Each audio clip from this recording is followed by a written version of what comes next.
One of my favorite things is when I receive questions and I can see a lot of where people are at, where they're coming from, and the things that they really want the answers to. One of my friends, she often asks me questions, and she sent me one recently that was about how do we focus on the good in this world when there is so much bad? Now, I thought that was a great question, and she, being a Christian, asked this question because if you look at the Bible, you see in like Philippians 4:8 this idea in which we are to be focused on the good.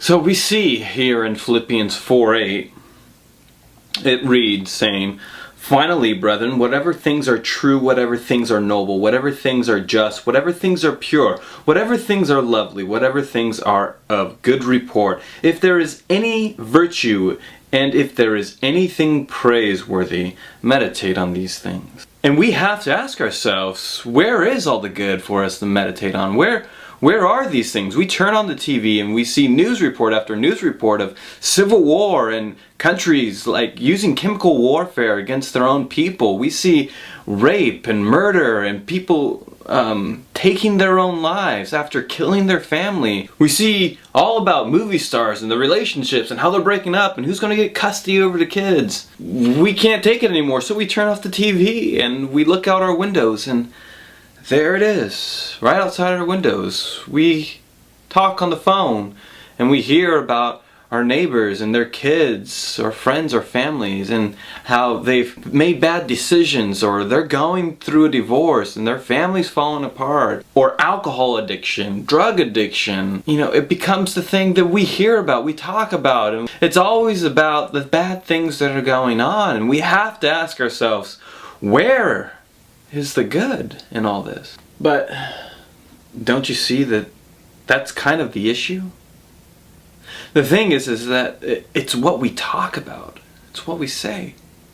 One of the hardest things Christians are called to do is the taming of the tongue, as it talks about in the book of James, and that is paying attention to our speech and the things that we talk about, because this is what really sets us apart from everybody else. I mean, are we Christians that are brought out of the bad? And I really encourage you to look at this verse in Philippians 4:8. And if you notice, you'll see that it starts off a word which is very interesting, and the word that it uses is finally, whatever things. Alright, note the first word, finally. This is a concluding thought, which means we have to look back prior in order to have good context of what he's talking about here. And if you go back to the beginning of the chapter, you'll see that the chapter itself, 4, starts off with this word. Hold on, let me show you this. It's the Bible. I love this thing. Pretty sure this has all the answers. Matthew, Mark, Luke, and John. That's Revelations. Too far. 1 Corinthians, 2 Corinthians, Ephesians, Philippians. Thor! Found it. 4, right here. So now, look real close. You see that word right there? Therefore. The word there that starts off in chapter 4 is therefore. And there's one rule that we have with the word therefore, and that is whenever you see the word therefore, you have to ask yourselves one question. What is that therefore? Therefore.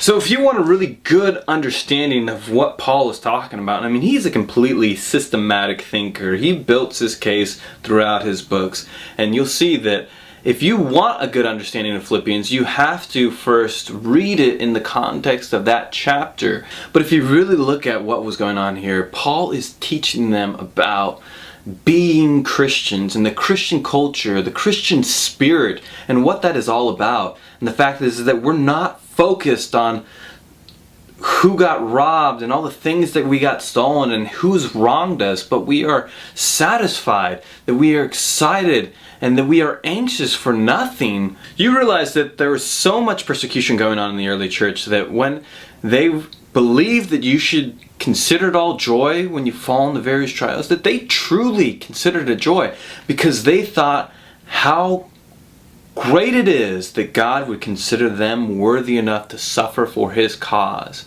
and like Christ. So then, let's not be so much concerned with the bad in the world. Let's find the good, the things that are of praiseworthy, the things that are of good report, the virtuous things, the noble things. Let's see how we can change our perspective, the things that we should be focused on, the things that we can find praiseworthy. As I've always said, blessed is the thankful heart. So check out Philippians 4:8. Read the section, read the book, and tell me how this should play out in our lives. What you believe this Christian culture is supposed to look like and feel like and be lived. Until next time, like it, love it, tell a friend, and I will see you next time. Sola Deo Gloria.